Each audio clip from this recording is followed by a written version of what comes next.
여러분 안녕하십니까? 경제인사이트 정철진입니다. 한 주간의 경제 이슈를 돌아보는 주간 경제인사이트 11월 넷째 주의 경제 키워드 지금 만나보시죠.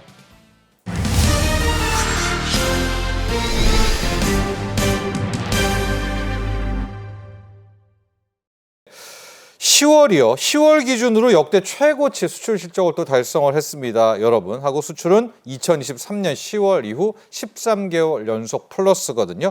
한국 경제 수출 현황부터 먼저 정리하고 가보죠. 뭐 이제 아무래도 쌍두마차라고 할 수 있는 반도체 분야하고 이제 자동차 분야의 수출이 늘었다라고 보시면 될 것 같습니다. 이제 반도체 분야가 호조인 것은 아무래도 지금 AI 전환이라든지 데이터 센터 구축 관련한 기반 마련을 위해서 반도체 수요가 굉장히 늘어나고 있다라고 보시면 될 것 같고요. 예. 아무래도 이제 뭐 AI 반도체는 연산을 하긴 하지만 관련 데이터 센터도 줘야 되고 이런 다양한 것들이 필요하기 때문에 우리나라 한국이 강점이 있는 어떤 메모리 반도체 수출 같은 것들이 늘어가지고 125억 달러 10월에 수출했다라고 이야기를 하고 있습니다. 반도체만요? 예, 반도체만 125억 달러 수출하고 보통 이제 반도체가 전체 수출량의 한 20% 정도 차지하거든요. 그래서 한 총량 575억 달러 가량 수출을 했다라고 그 정도 내에서 보통 수출한다라고 보시면 될 것 같으니까 그 정도 규모다라고 일단 이해하시면 될 것 같습니다. 네. 총 수출은 한 575억 규모. 그다음에 그 자동차 역시 친환경 전환 때문에 또 우리나라가 전기차 분야에서 강점을 가지고 있다라고 이야기하고 있기 때문에 전기차 분야를 중심으로 해서 신차 효과 같은 것들이 곁들어서 자동차 분야 역시 한 62억 달러의 수출을 달성했다라고 아마 이해하시면 될 것 같고요. 네. 결국 이 두 분야가 결국 180, 그러니까 거의 200억 달러 가량 수출을 해서 굉장히 많이 늘리고 있다라고 한번 보시면 될 것 같습니다. 네. 이 밖에도 뭐 석유화학도 안 좋다, 뭐 좀 이야기하는 석유화학도 한 40억 달러 가량, 그다음에 가전도 뭐 7억 달러, 그러니까 좀 전반적으로 늘어나고 있고요. 다만 뭐 석유 제품이라든지 중국에 좀 수출을 많이 했던 정밀기계 같은 분야 같은 데는 조금 수출이 저조한 양상이긴 하다. 네. 뭐 더 좋은 뉴스는 이제 중국이라든지 미국이라든지 이런 것들 네. 전반적으로 뭐 수출이 늘어나고 있어가지고 우리나라 수출 강세가 어떤 내수의 부진을 조금은 덮어주고 어떻게 보면 견인해가고 있는 이런 양상이다라고 아마 이해하실 수 있을 것 같습니다. 자, 앞서 이제 표가 나왔는데요. 이제 수출입 추이하고 무역 수지 한번 표를 보면서 함께 좀 정리를 해 주시죠. 수출도 10월이 굉장히 좋지 않았었습니까? 무역 수지도 계속해서 흑자를 이어가고 있고요. 한번 볼까요? 예. 네. 그 수출은 계속 이제 그 10월 통계로는 가장 많은 수치를 달성했다라고 이야기하고 있고 575억 2천만 달러를 달성했다라고 보시면 될 것 같고요. 그러니까 사실 올해 초에 약간 기저 효과 같은 것들 때문에 수출이 약간 부진을 겪긴 했거든요. 521억 달러 정도 1, 2월에 좀 부진을 겪긴 했는데 이 이후에 550 달러 이상으로 굉장히 안정적으로 높은 수준이 나타나고 있다. 이에 따라서 7천억 달러 달성이라는 목표에 좀 달성할 수 있지 않을까 하는 조금만 분발을 한다라면 이런 기대감들이 형성이 되고 있다라고 보시면 될 것 같고요. 무역 수지는 지속적으로 아무래도 반도체랑 자동차가 많이 팔리면 흑자가 계속 날 수밖에 없는 상황. 작년에는 사실 혹은 재작년에는 반도체 단가가 굉장히 낮았죠. 반도체 단가가 낮았기 때문에 적자 같은 것들이 조금 우려가 됐었는데 올해는 뭐 지속적으로 지금 13개월 연속 무역 수지 흑자를 보이고 있을 정도로 지금도 뭐 31억 달러 흑자, 뭐 9월 달도 66억 달러 흑자, 뭐 6월 달은 82억 달러 흑자, 굉장히 높은 수준으로 무역 수지가 좋게 나오고 있다라고는 아마 이해하시면 될 것 같습니다. 네. 전반적으로 이제 결국 산업 전환의 핵심이 되는 두 분야라고 이야기하죠. 반도체 분야하고 자동차 분야 쌍끌이를 하면서 수출과 무역 수지를 동반 견인하는 이런 양상들을 보이고 있다는 게 뭐 가장 핵심적인 사항이다. 그리고 이제 동반해서 ICT 같은 것도 역시 좀 뒷받침해주고 있는 이런 양상들이라 보시면 될 것 같습니다. 네. 주가는 안 좋지만은요. 지금 K 자동차, K 반도체 수출 실적은 굉장히 좋게 지금 이어지고 있고요. 저희가 올해 수출 전체 목표가 7천억 달러인데 앞서도 보지만 지금 매달 거의 580억 달러, 570억 달러 이제 수출을 착착착 해 나가고 있거든요. 2달 남았잖아요, 교수님. 7천억 달러가 달성이 될까요?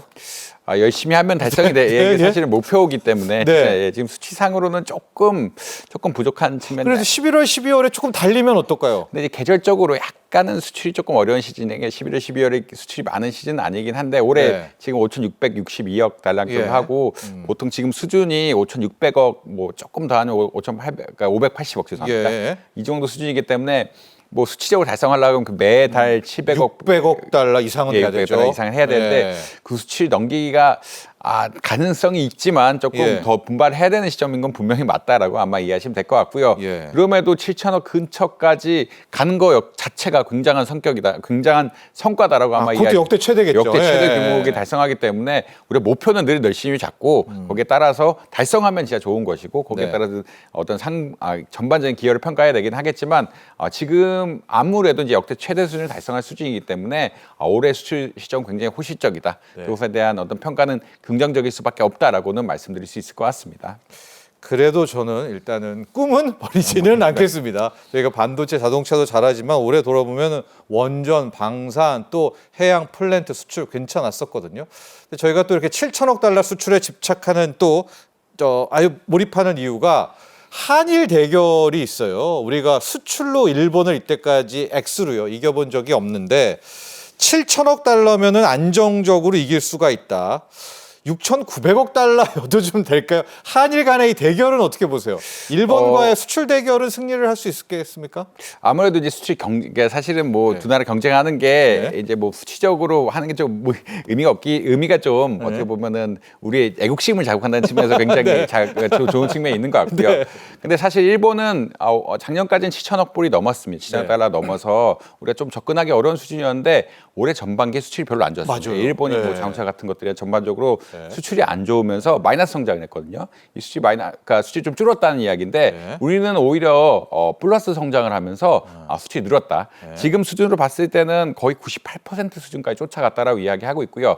혹시나 7천억 불을 달성한다라고 하면은 지금 봤을 때 역전도 가능하지 않을까. 역사상 거의 상반기에는 거의 붙어 있네요. 예, 상반기 거의 붙어 있어 98% 그러니까 97%에서 지금 10월까지 추계하면 한 98%까지 쫓아갔다라고 이야기를 하고 있거든요. 그 말은 어떤 이야기냐면 하반기 결국 두 달에 뭐 반도체라든지 네. 자동차가 또 아까 좀 얘기가 그래프가 나는데 얘기 말씀 못 드렸는데 내수도 많고 생산량도 많고 무역 수지도 굉장히 좋은 트리플로 좋았기 때문에 이 분야에서 좀 모멘텀이 나온다라고 하면은 역전하는 것도 가능하지 않을까. 그러니까 사실 이게 결국 잘 팔리고 하면은 우리 애국심이 고치는 부분이기도 하고 네. 뭐든지 이제 프로파간다 같은 게 중요한 건데 내년에 또 잘할 수 있는 동력이 될 수 있는 이런 상황들이라서 네. 반도체 결국 환율도 중요하긴 합니다. 네. 아무래도 같은 가격 같은 물건을 팔았을 때 얼마 벌 수 있느냐가 결정되기 때문에 환율 역시 중요하고 반도체, 자동차 이런 메인이 어떻게 결정되느냐에 따라서 역전할 수 있는 가능성도 분명히 있다. 그리고 역전하면 또 내년에 네. 또 좋은 어떤 출발을 할 수 있는 이런 계기니까요. 결국 좀 기대를 하면서 볼 수밖에 없다. 그리고 7천억 달러 달성은 뭐 그런 전초라고 아마 이해하시면 되지 않을까 생각할 수 있을 것 같습니다. 우리 교수님께서 이제 수출 규모도 중요하지만은 수출의 질이라든가 내용도 중요하다. 또 이렇게 이야기를 해주셨지만은 그래도 항상 우리가 한일전은 뭐 축구뿐만이 아니라 어디서든 이겨야 된다라는 이제 그런 것 때문에 지금 수출 한일전이 펼쳐지고 있고요. 우리가 지금 거의 한 97% 정도까지 좀 따라 붙고 있어서 마지막 11월, 12월에 결과가 달려 있습니다. 올해 만에 하나 뭐 일본 수출액을 우리가 이겨내지 못하더라도 내년이 또 있죠, 교수님? 내년에도 그러니까 결국은 이제 반도체랑 자동차 예. 두 분야라고 보실 수 있을 것 같고 석유화학이 올해 좀 안 좋았는데 네. 석유화학 부분에서 얼마 더 회복할 수 있는 중국이 살아난다면? 중국이 네. 살아나면 회복할 수 있느냐가 아마 관건이 되지 않을까라고 이야기를 드릴 수 있을 것 같습니다. 네. AI라든지 이런 것들 사실 좀 기대감이 꺼졌던 감이 그러니까 좀 어떻게 보자면 최근에 뭐 보고서들 네. 같은 것들이 AI 거품론 같은 게 나오면서 좀 우려를 하긴 했는데 네. 또 보고서를 고치는 또 특이한 상황들이 발생하면서 한동안 이제 반도체 수요가 줄지 않을 거다라는 긍정적인 뉴스는 계속 나오고 있고요. 그러니까 자동차는 이제 친환경 전환하고 아무래도 관련이 깊은데 그리고 현대차가 결국은 이제 친환경 자동차를 만들겠다, 결국 플랫폼을 유지하겠다는 강력한 의지를 보이고 있기 때문에 미국의 어떤 리스크가 좀 해결이 된다라 그러면 내년에 더 좋은 수치를 달성할 수도 있지 않을까. 환경이 조금 좋아지고 중경기가 좋아지고 미국 역시 이제 친환경 전환이 대세기 때문에 이거를 지나치게 누르지 않는다 하면은 내년에는 뭐 진짜 정말로 7천억 쉽게 넘길 수 있는 이런 수치를 달성할 수 있지 않을까 그렇게 기대를 하고 있습니다. 내년부터 트럼프 2.0 시대가 시작이 됩니다. 지금 가장 바쁜 부서, 뭐 다 바쁘겠지만요. 산업통상자원부라고 합니다. 보니까 산업 쪽 완전히 바뀌죠. 통상 쪽 완전히 바뀌죠. 기후협약 뭐 탈퇴 미국 나오지 않습니까? 에너지 분야 완전히 바뀌죠.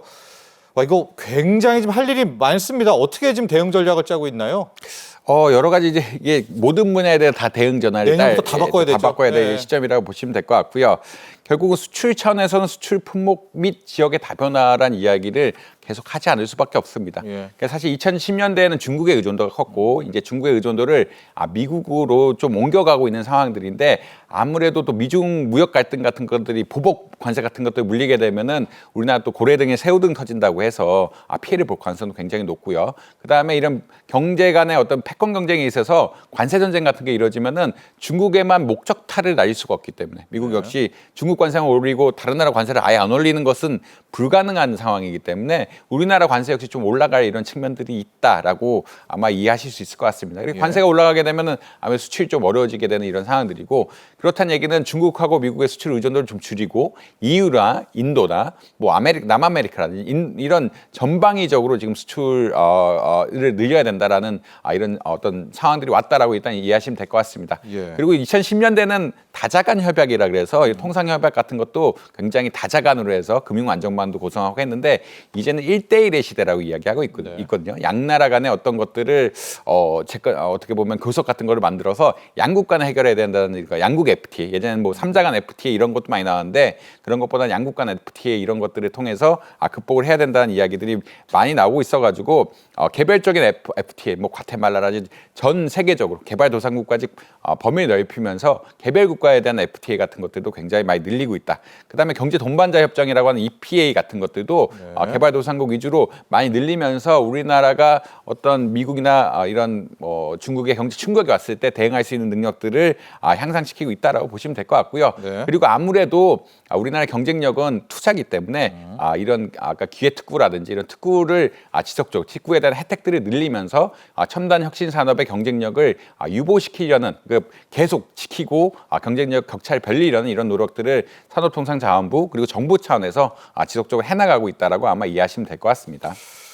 근데 이게 말처럼 쉬운 것 같지가 않습니다. 지금 글로벌 보호무역주의, 또 자국 우선주의, 지정학적 위기, 중동 리스크 이야기, 지금 중동뿐인가요?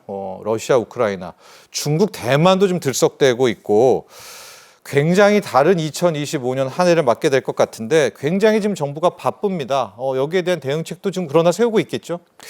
아무래도 이제 이 지정학적 리스크라든지 이런 것들 좀 예측 네. 불가한 측면들이 많거든요. 또 트럼프 행정부가 이야기를 하긴 하겠지만 또 미국 정부 내 입장 같은 것들이 또 정리가 안 된 것도 사실입니다. 아무래도 특히나 이제 미국이 보조금을 주는 정책들에 대해서는 조금 이런 것도 어떻게 될 것이야. 미국이 인플레이션 감축법에 대해서 결국 이건 보조금의 정책인데 보조금 주는 것을 과연 깎을 것이냐에 대한 좀 의구심도 있는 상황이고 미중 간의 갈등은 진짜 관세를 60%를 올리면서 해결할 것이냐 그것이 우리나라가 빠질 것이냐 안 빠질 것이냐에 대해서 계속 관심을 가지고 지켜봐야 되는 시점이다. 한다고는 했잖아요, 트럼프가. 한다고는 했는데 예. 우리는 그러니까 논리는 그런 거죠. 사실 미국과 한국은 동맹국이기 때문에 네. 우리가 미국과 한국의 관계가 괜찮다라고 하면은 동맹국에 대해서 관세를 적절하게 깎아주겠다. 그런 그래요? 특혜를 줄 수도 있는 관계고 그것은 사실은 로비의 문제. 그러니까 결국은 이 어떤 이게 지금 무역 갈등이라는 것은 경제 논리에 이어지는 거 아니고 정치 논리에 따라 이루어지는 거기 때문에 적절하게 로비의 포인트를 삼고 우리가 서로 간에 교환을 하면서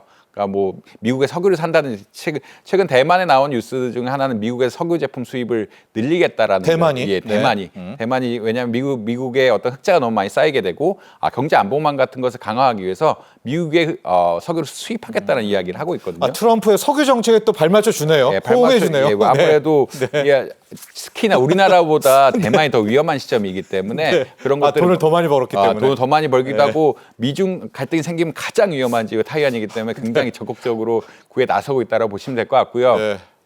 모든 걸 경제적으로만 해결할 수 없기 때문에 정치적인 우리나라는 이제 아웃리치 정책이라고 해서 다양한 분야에 대해서 다들 접근하겠다는 이런 정책을 피고 있긴 합니다. 이런 것들을 통해서 이미 이슈가 그러니까 법안이 제정되기 전에 이미 막아놓으면은 굉장히 좀 빨리 처리할 수가 있기 때문에 정부도 좀 발빠르게 움직이고 있는 상황들이다라고 아마 이해하시면 될 것 같습니다. 교수님, 일기 때도 그랬는데 트럼프 당선인 바로 한미 FTA 재개정한다고 하거든요.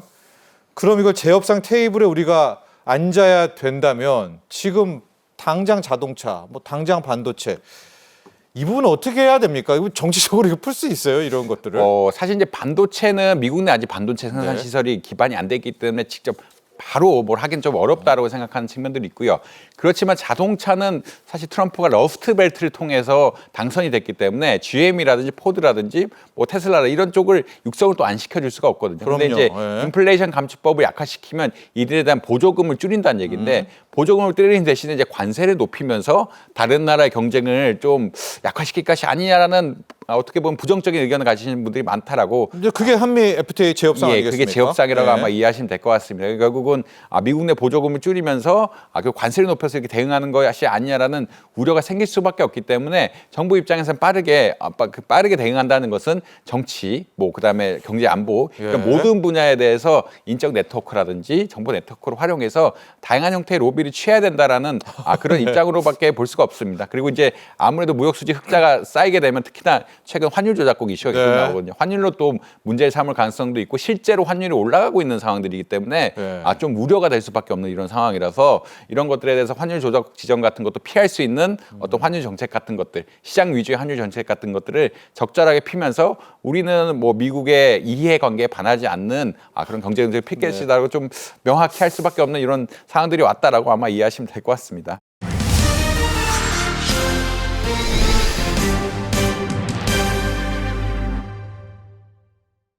교수님 오늘 나눠볼 이야기가 크게 세 축입니다. 에이펙 정상회의가 있고요. G20 정상회의가 있고 그 사이에 있었던 한미일, 한일, 한중 정상회담 이렇게 나눠볼 텐데 먼저 에이펙부터 시작해 보도록 하겠습니다. 이번 에이펙 정상회의의 주요 내용, 의미 한번 총평 부탁드립니다. 네, 좀 전반적으로 평가하자면은 한국의 외교적인 방향을 좀 더 명확하게 하고 그리고 또 우리나라의 어떤 글로벌 중추국가로서의 역할을 전 세계 좀 주요 국가에 알린 굉장히 중요한 계기가 됐다라고 평가할 수 있겠습니다. 특히 이번 또 에이펙 정상회담을 통해서 다자회견뿐만 아니라 주요 국가의 양자 외교를 또 강화하는 계기가 됐고 또 그리고 전반적으로 경제와 안보를 모두 아우르는 굉장히 포괄적인 외교를 강화하는 어떤 기회가 주어졌다라고 평가할 수 있겠습니다. 그래서 말씀하셨듯이 주로 굉장히 주요 국가 양자 회담을 우리가 가졌습니다. 그래서 한미 그리고 한일, 한미일 그 회담을 통해서 우리가 또 경제와 안보 협력을 강화하는 그와 같은 외교적인 성과를 거두었고요. 특히 여기서 주목할 것은 또 한중 정상회담이 2년 만에 개최가 됐습니다.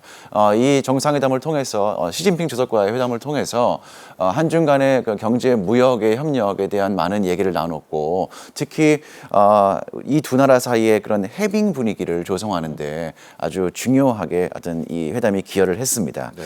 또 그뿐만이 아니라 현재 지금 북한과 러시아 간의 군사 협력이 더욱더 아주 좀 더욱더 위험한 단계로 들어가고 있지 않습니까? 이와 같은 어떤 글로벌 위기 상황에서 한국의 전략적인 역할을 어떤 부각한 점도 굉장히 주목할 만한 부분이다라고 평가를 합니다.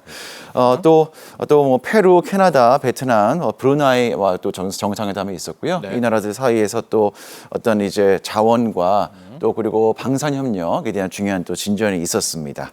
네, 그래서 전반적으로 말해서 한국의 외교를 외교적인 위상을 한층 높여준 굉장히 성공적인 정상회담이었다라고 평가할 수 있겠습니다. 네, 자 이제 하나씩 개별적으로 들어가 볼 텐데요.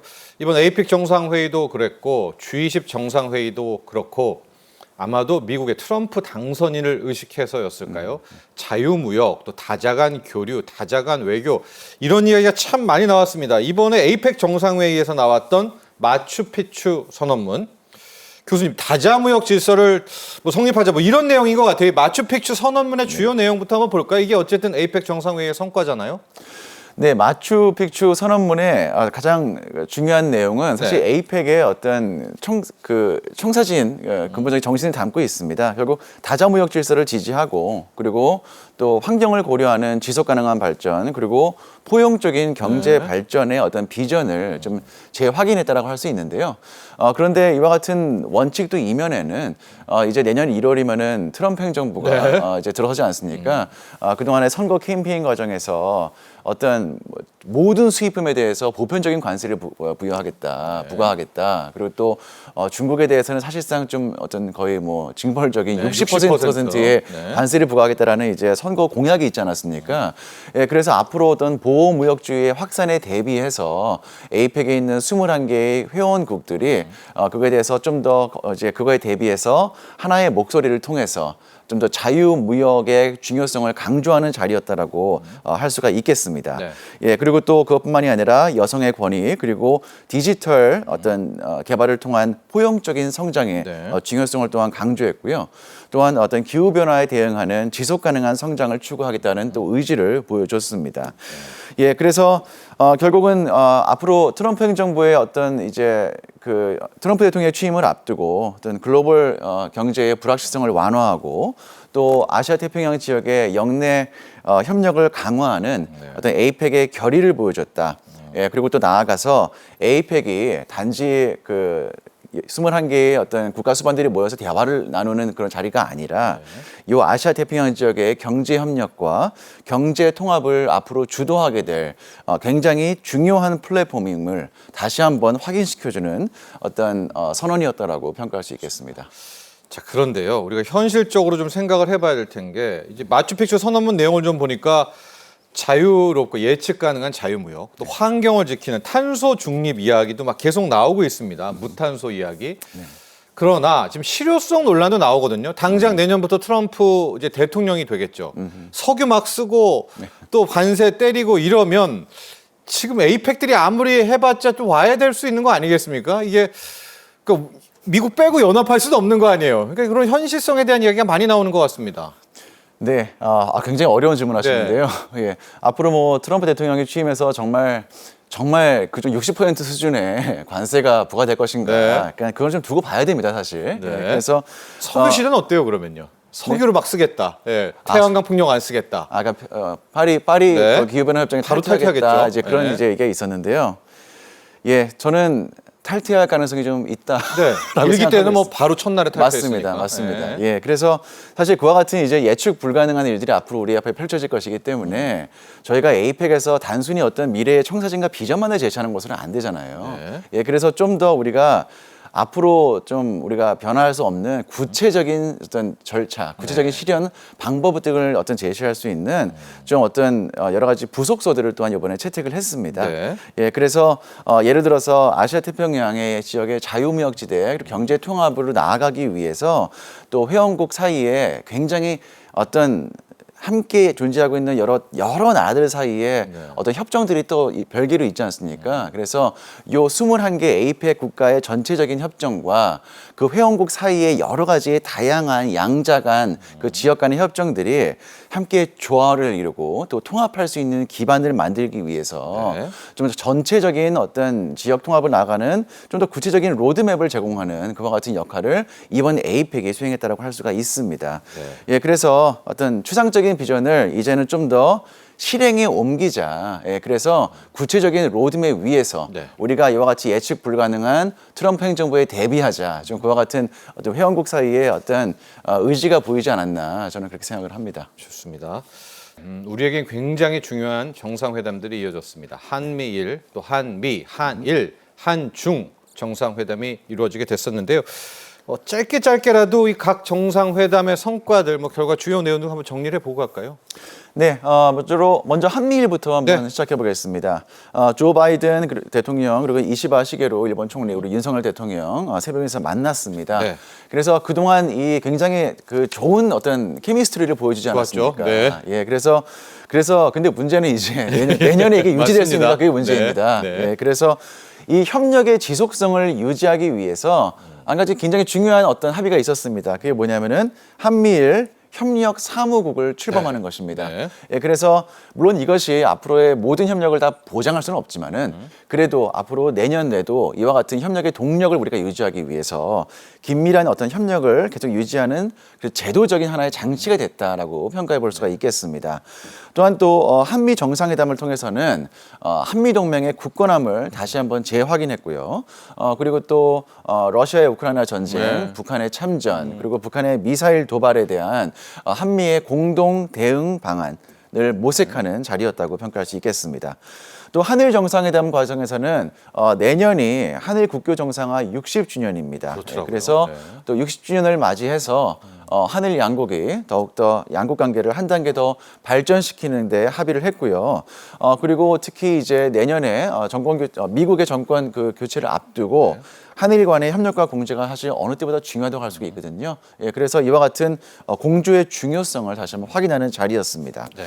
그리고 또 아까 말씀드렸듯이 시진핑 한중. 주석과의 네. 한중 정상회담 통해서는 최근에 또 우리나라 국민에 대한 비자 면제 또 있었잖아요.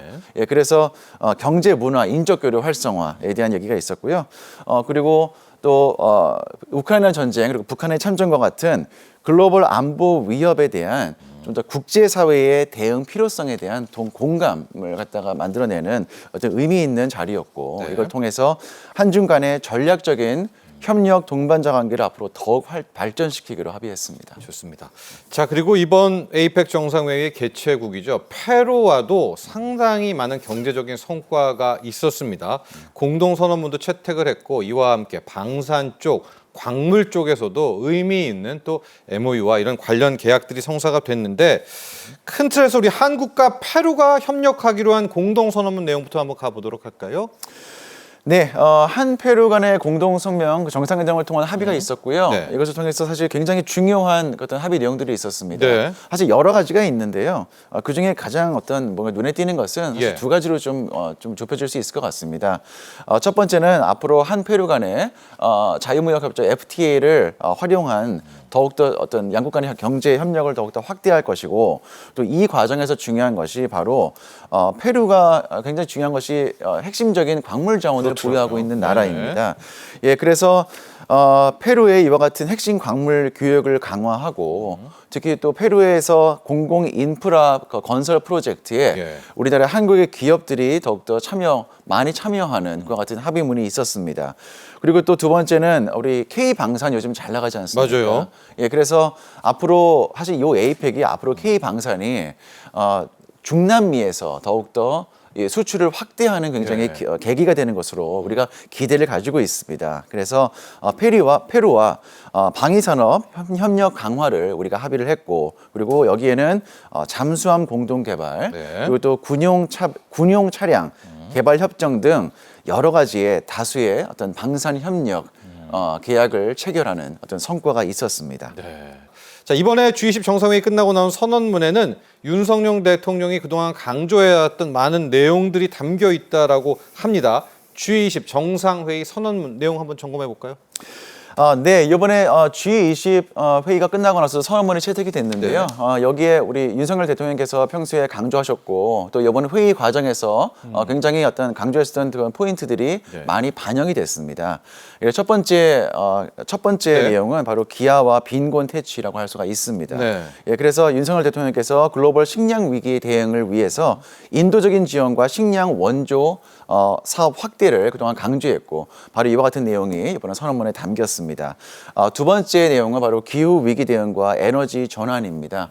예, 그래서 전반적인 어떤 기후 위기에 우리가 적응하고 또 대응하는 그와 같은 협력을 강화하기 위해서 지속 가능한 에너지 개발과 그리고 또 에너지 전환, 그러니까 석유 기반에서 이제 친환경, 신재생 에너지로 전환하는 것을 전환을 위한 국제 협력의 중요성이 또한 강조가 되었고요. 또 세 번째는 아까 에이펙과 마찬가지입니다. 결국 다자무역 체제의 강화입니다. 자유무역과 다자무역. 예, 그렇습니다. 다자무역과 자유무역이죠. 예, 앞으로 이제 보호무역의 어떤 위기, 도전이 예상되고 있기 때문에 그렇습니다. WTO를 중심으로 한 어떤 규칙 기반 다자무역, 자유무역 시스템의 중요성에 대해서 다시 한번 그 중요성을 언급했고요. 이것이 반영이 됐습니다. 그리고 또 한 가지 또 흥미로운 것은 오는 11월 말에 또 부산에서 이제 UN 플라스틱 오염 종식을 위한 국제 협약식이 앞으로 좀 열릴 예정입니다. 예, 또 이 협약의 어떤 그 성공을 위해서 플라스틱 오염 종식 협약을 지지하는 내용도 이번 선언문에 담겼습니다. 예, 그래서 결국은 이제 윤석열 대통령의 제안이 국제사회에서 많은 어떤 공감대를 얻어서 공동 선언문에 반영된 결과로 볼 수가 있겠습니다. 그렇습니다. 오늘 감사합니다. 감사합니다. 지금까지 11월 넷째 주 주간 경제인사이트였습니다. 오늘도 함께해 주신 시청자 여러분 감사합니다.